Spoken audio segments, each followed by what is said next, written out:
we've got the aerial shots of Cardiff. Cardiff itself is I would say, relatively on a global scale, it's a relatively small city. We've got a population of around 200,000 people. It's the capital of Wales, although my colleague from Swansea would like to dispute with that past, but still, it's the capital. But we think small is beautiful. So that's an aerial shot of Cardiff. Here we've got the city centre with our university buildings. And maybe one thing to point out, Cardiff University is not a campus university. Our campus is the city centre. So the Cardiff University building are forming part of the city centre. If we could just go back, everything is relatively closely located. You could walk with 20 minutes towards Garth Bay. We've got some nice facilities. We personally, my hobby is to do some sailing every now and then at the weekend. We've got some challenging environments in Cardiff. It's once we've got some highest tidal movements in the world. We've got up to 12 meters up and down movement. Cardiff being small, yet the capital, we've got also fairly good facilities in terms of shopping, going out. Cardiff in itself is I would say, a student city. Within Cardiff, we've got around 3 universities. Cardiff is maybe the one which is the most research-intensive university. We've got around 35,000 students. We've got other universities, so when the students arrive after the summer, the population goes from 300 to almost 100,000. And most of them then are focused around city centers when it comes. Very lively, very popular place to go out and meet. It is relatively relaxed city, relatively friendly. So here we've got a picture of a castle which is really located in the city center with a big park. It is also a fairly safe environment where we just can really move around,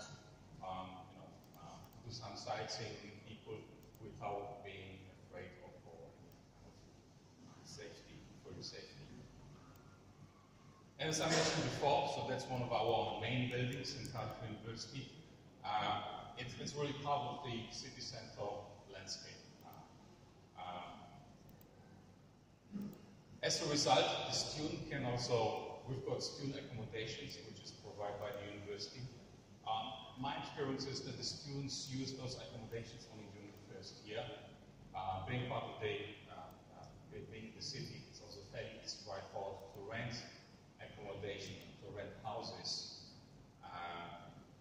from within the area. And really there's a huge range available. Very often students rent the entire house, and depending on how many people, you can bring down the costs. Also comparing to the living and housing costs to other bigger university cities in Cardiff. In UK, Cardiff is doing relatively well in terms of costs. Because it's relatively small, the transport costs are also relatively low. It's easy to move and between your university, your accommodations, or shopping area.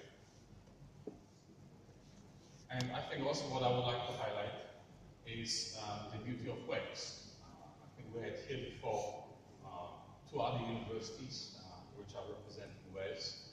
And my impression of Wales is it's fantastic, especially if you manage to see it on a non-rainy day.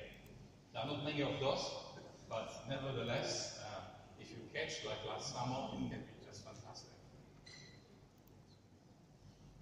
Okay, I would like to use myself a little as an example here. So my name is Johannes Benedikt. I'm actually not Welsh. I'm a German. I came to Wales to do an industrial project with a German company.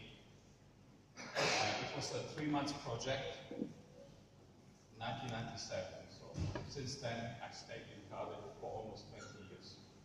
So as you might have guessed, I really enjoy the area. I like the people. I find it quite friendly, easy to talk to. It's something that I never got before. At the same time, I also a Cardiff University product. I started as a PhD student. It was a sponsorship with a company, Nokia. By then it was a big company. I was offered then a postdoc position, move on towards lectureship. We were doing quite a lot of work with industry, and I got this crazy idea of spinning out a company based on my own research. So in 2008, we managed to secure around 4 or 5 million pounds in funding to start our company, which was quite a success. Still exists, still employs, and sells worldwide. After a while, I discovered that my heart is not with the research. I had enough looking at spreadsheets and sales figures and salary payments. So I decided to go back to university. I'm in the process of building up a new research team in the area of mobile communications. Now, why Cardiff? Why Cardiff University? As you might have seen from some other presentations, I think UK, England, Wales is going statistics crazy.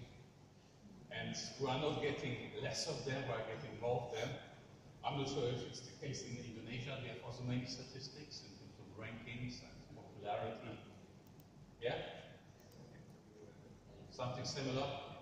I think unfortunately that's how the world is going. So there are a few numbers which I will be mentioning, a few things which I would say represent us, Cardiff University. One which I would like to highlight here is our overall world ranking. I think the last number I've got is 122nd. From practical terms, it means that we, Cardiff University, are eligible for LPDP scholarships. And this applies really to any student that is interested to apply for MSc or for PhD. I'd be also very interested to talk to you universities, how to make it also a true collaboration, how not only to receive the students from Indonesia, but also how to work with you. The country, Indonesia, will benefit from this funding. So I think that's also one of my ambitions that I would like to achieve with my visit here. Okay, back to statistics. So as you've heard already, one of the biggest kind of research reviews in the UK that took place in the last few years is the REF 2014 review. It happens only every 5 to 7 years. The next one that will be planned is for 2020. Cardiff University was certainly one of the surprise outcomes of this REF review, at least from my point of view. We all love our research, and we've been, of course, very thankful that the success of our research has been recognized by colleagues at other universities. So the overall ranking for Cardiff University is 5th. So we're really just close behind worldwide known universities like Cambridge, Oxford, or Imperial College. The REF kind of review is rather complex. It includes many different kind of subcategories and review processes. I think there's one which represents truly us, Cardiff University, and especially the School of Engineering, which I'm representing, and that's the impact part. Yeah? So there are usually 3 parts in the review: impact, output, environment, and also the overall placing. Impact essentially says is how much does our research influence the industry? How much of our research is being picked up and used by the industry or by the society as a whole? And here actually all the disciplines within our Cardiff School of Engineering were ranked 1. That's number 1. And I think that's really what represents us. We are very good into this research. Our research is focusing on challenges not 10 or 20 years from now. We are focusing on challenges that are industry relevant 4, 5, 6 years from now. Our strength is to educate students which are very good in theory. However, they're also they've got very good hands-on skills. So they can actually take the theory and translate it into product that can be sold by the industry. And I think that's the figure, in my opinion, that really truly represents us and that we would like to go in terms of research, in terms of teaching. This kind of teaching is also not cheap. It needs strong supervision by staff to help students learning how to solve problems. It requires very strong infrastructure in terms of labs to show the students the most up-to-date ways how to do the job with the industry. Nevertheless, we think that's the future. We need to educate engineers that are not only theoretically strong, but also know how to bring their knowledge within the industry and how to help them generate new profit. Here is the summary of the kind of degrees we are offering. The most popular degree that we are offering for our students is the Bachelor of Engineering. It's a 3-year degree. The best of the students are allowed to move towards our MH degrees, which is just another 4th year on top of the BEng, Bachelor of Engineering degree. All our degrees are certified. Some of the degrees are certified by multiple industrial organizations. If we take, for example, engineering, integrated engineering, it is accredited by 3 organizations, simply because of its multidisciplinary nature. So it's accredited by the IMIT for mechanical engineering, it's accredited by the IET for electrical electronic, it's also accredited by the Institute for Energy. Based on the MH courses, we developed a range of MSc degrees. The MSc degrees in the UK are 1 year, so they tend to be a little more focused, hence the reason for a larger range of degrees. And we cover here a number of popular topics that are also relevant at the global level, starting from areas like architectural engineering, where we were talking already about an example for to create new housing that has got 0 energy requirements. We've got hydro environmental energy. Water is a very important resource.